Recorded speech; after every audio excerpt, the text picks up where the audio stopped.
Got our guy Shazi, man. Got our guy Shazi. Great YouTuber. Measures content heavy. If you ain't watched the African parents vid, go watch that game. Cause I ain't gonna lie, I felt bro with everything he was talking about. But now we got racist encounters. 2. I think I watched the first probably like a year ago. Bro, being black and going to school in America, like, it builds a tough skin. No, for being black, being African. You know how much the stress I went through? Hold on. Let me make sure you can hear me. You know.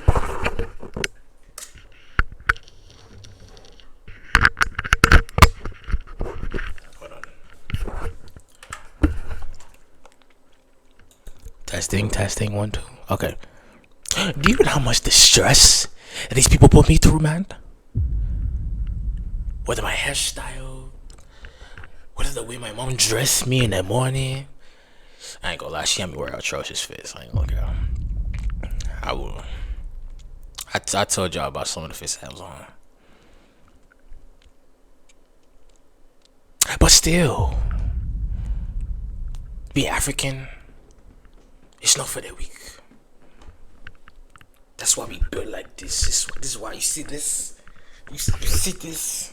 See this. This is African blood, African genetic.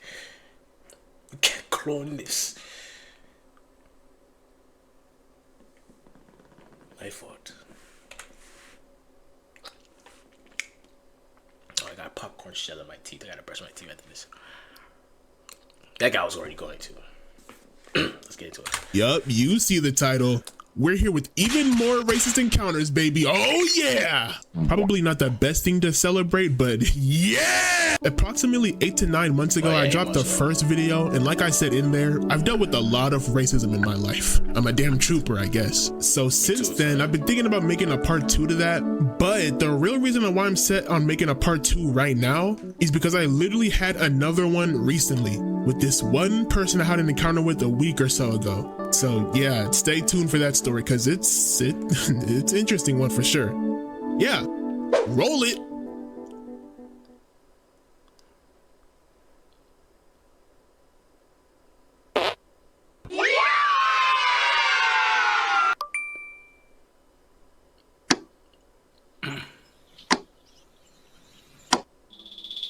To start off this video, I want to talk about the most recent racist encounter that just happened, because that whole encounter still just boggles my mind. This whole thing happened June 25th, 2026 at I want to say maybe 6:30ish p.m. After chatting out for the whole day, probably playing Overwatch and losing constantly, I decided to go outside and touch some grass for a little bit. But I remember I needed to get gas for my car because I was low. So I went to the gas station and put up to the pump. Fun fact, on everything I love, it was the exact same pump that I put up to in this video. If you know, you know. I'm not gonna say too much else. I started pumping my gas, and out of the corner of my eye, I see this white dude walking up to me, probably in his mid-30s. And he's talking to me, but I'm not gonna lie, either I was super out of it or he legit just wasn't making sense in what he was saying at all. But after a bit, I realized he was asking me for some change, and I'm like, damn, I don't got any cash on.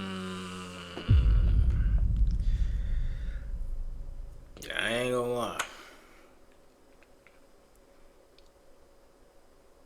As a person who was once homeless, you know, shelters and all that. Nowadays, when it comes to like driving past homeless people, it's like it'd be a lot of the elderly too. Like I be talking to my mom sometimes, be like, how? I thought as you get older, your life is supposed to get better, you know, money, experience. But then, like, you really sit down with it, it's like, dang. So, I don't know.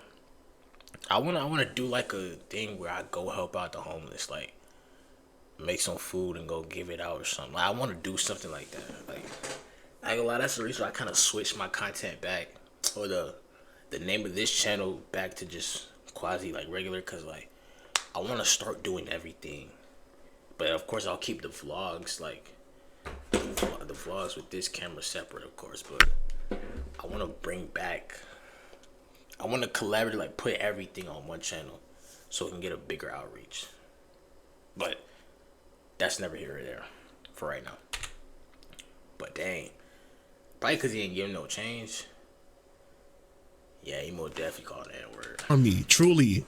Because I really didn't. I didn't have any cash on me at the moment. I most likely would have given him some if I did. And right there, I thought the convo was going to end. You know, I thought he was going to be like, oh, all right, thanks, GOAT. And then maybe try talking to the multitude of other people that were here.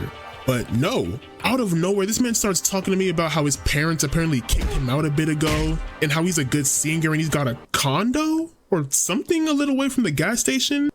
But it was too far for him to walk, so I guess he needed. But, and another thing too, there are some homeless people that take advantage of how you try to help them. And when you tell them, don't go spend this on no cigarettes or no alcohol.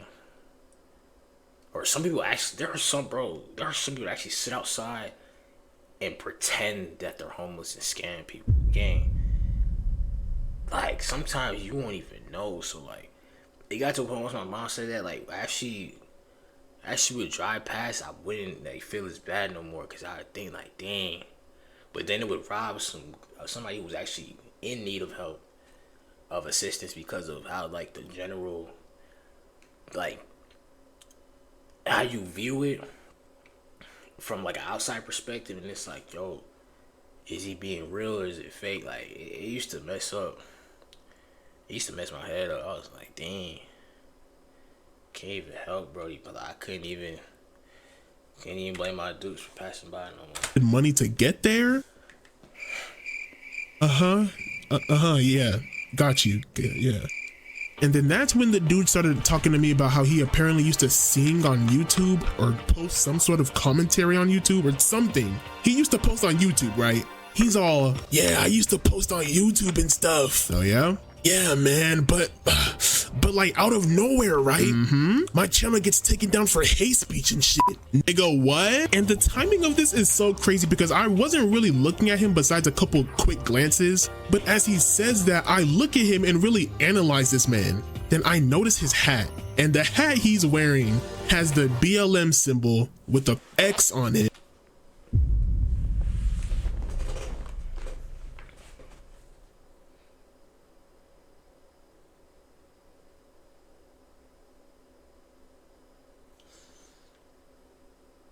How do we feel about that? Like, even the BLM thing itself, like, I never really, I would say I never really supported it, but it was more like this is what we gotta do to say we human and stuff. Like, the Black Lives Matter, it kind of felt like a scam, because it's like, you have to preach, you have to build a whole organization to, or it was a movement, like you couldn't even tell if it was an organization, like non-profit at that, or even just a global movement that people will still discriminate you for, like, but this man got the X crossed on his head. I would just leave. You better, in them situations, you just stop talking and get in your car again. Or you pretend like you're not there. When you pretend, bro, that's the best method. You pretend somebody ain't there, gang, they'll leave you alone. And how do I put this? A very not so good symbol on it. Let's just say that. I don't know if I can say the word, nor am I gonna risk it, but it was a Nazi symbol. And I'm just like, wait.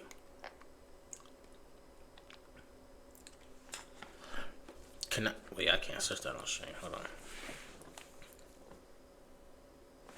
The Confederate? Wait, is that the same thing?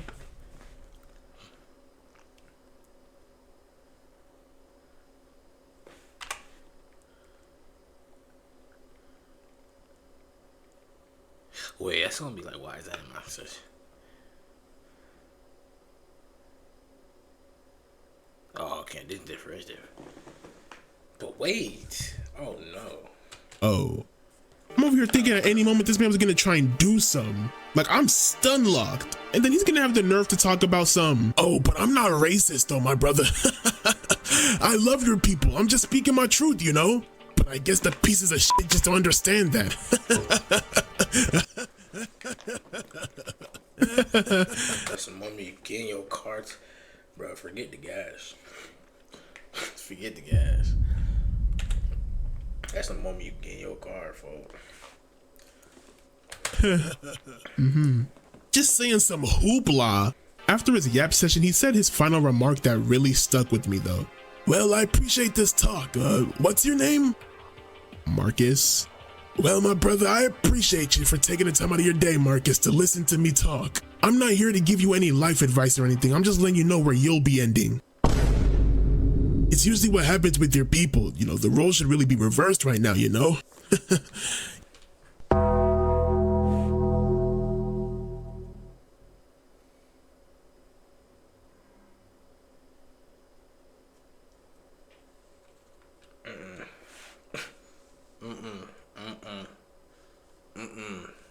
Nah, I ain't gonna lie. I don't fear no man except God. But in that instance, I'm running. I'm running. I ain't gonna lie. You have a great day now, all right? I genuinely don't remember the last time someone has made me speechless like this. Not only was what he said overly crazy, but it's also the fact that after he says this nigga has the nerve to reach out his hand for a handshake. How dare he? I didn't say nothing or do anything except get in my car and get the fuck out of there. I don't know why he chose me to ask for money and give his life story to when there was plenty of other people. Maybe he did before I got there, I truly don't know. But once I got in my car, I watched him walk off out of the gas station.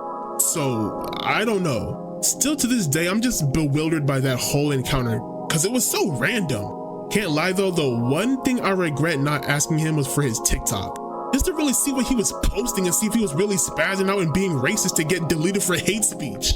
I don't know if he ever made it to his condo, but Heike, he can go to the deepest pits of hell for all I care. Trying to play in my face like that. I swear to you, that pump is cursed because every time I go to it, some bullshit happens. I think it's a sign. Anyways, on to the next story. When I was around 11, I had an amazing friendship with this absolute goat, Bob. We met in school, and after talking for a long time, we ended up finding out that we lived very close to each other, like literally a 5-minute walk from each other's houses. And once we found that out, I would go to his house a lot after school. The first time I went to Bob's house, I was low-key scared as hell because first of all, we didn't really ask if I could come over prior, which was already a possibility of something going bad, you know? And second of all, Bob would always tell these horror stories about his parents. And the way he described them, he made them seem like they were chill, you know, they were pretty cool, vibing, but overly mean and hella strict. Strict to the point where I'm thinking, does this nigga need me to call Child Protective Services? Like, he would talk to me about how if he had homework, he deadass couldn't eat until he got it done at home. So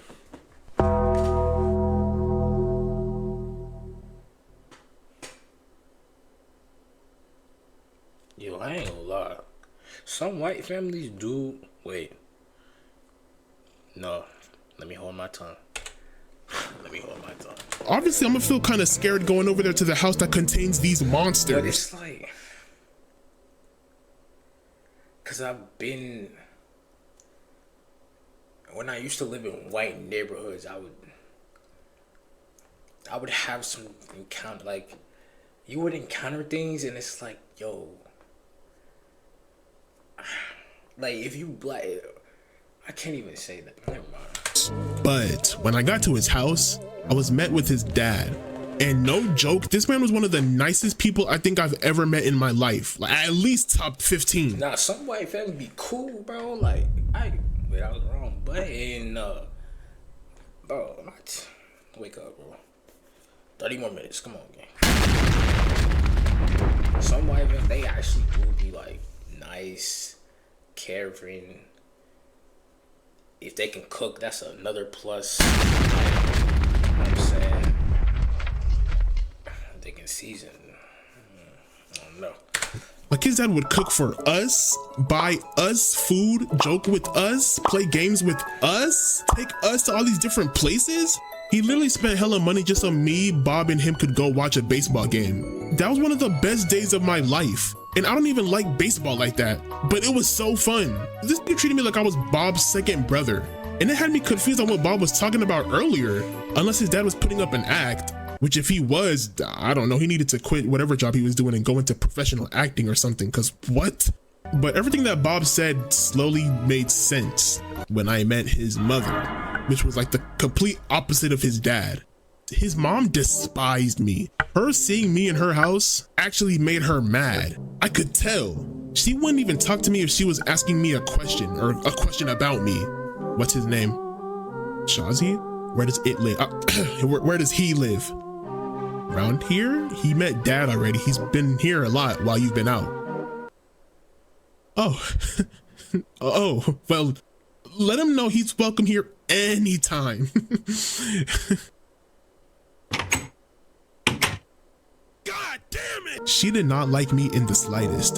There were times Bob would ask his mom if I could come over, and she'd immediately... She gotta be a Karen, though. I ain't gonna lie, I haven't encountered a Karen. Oh, I guess it's story time.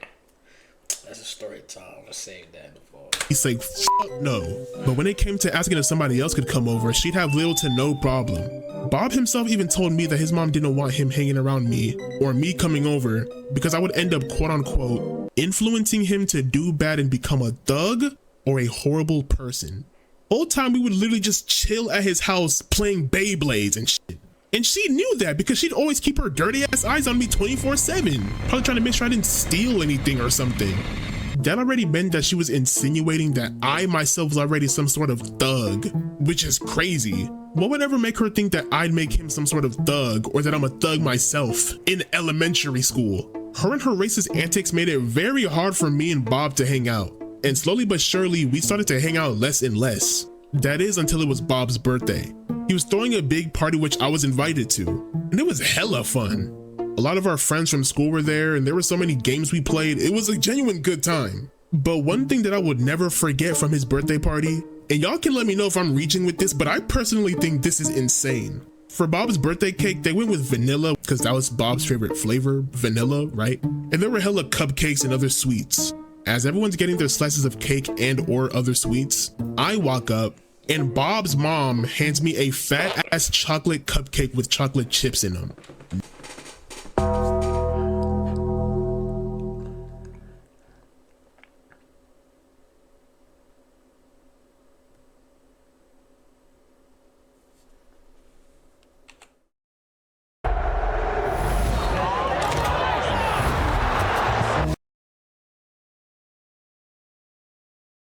Yup, you.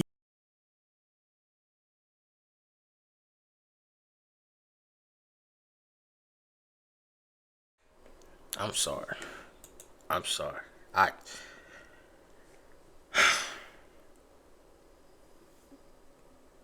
sorry. I'm sorry. What the? Yo. There's no way. Gang, what?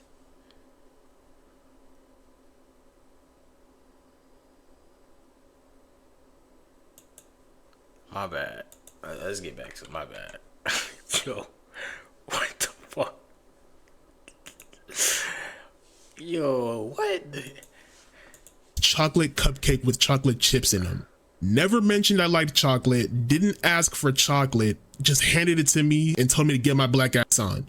Now, I would be lying if I said I didn't absolutely annihilate that cupcake, but is that not kind of like, what? I get the chocolate cupcake and everyone else there gets vanilla cake and cupcakes.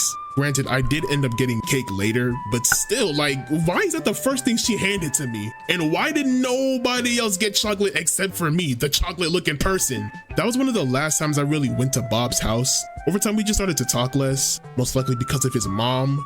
And yeah, that was it for me and Bob. It makes me mad because Bob was genuinely cool and his dad. It's just a shame that his mom had to be like that. Hey, shout out to you guys. I miss y'all. I asked y'all this in the last video, but have y'all ever had any racist encounters? Online, IRL, maybe even recently? Leave a comment. All of the above. I'm speak on it. Don't need trip. I ain't gonna lie. W video.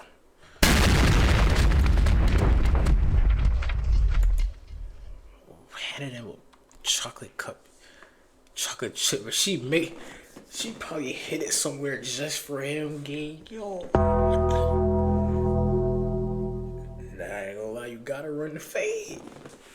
You gotta run the fade after that. That's crazy as fuck. What the hell? That's crazy.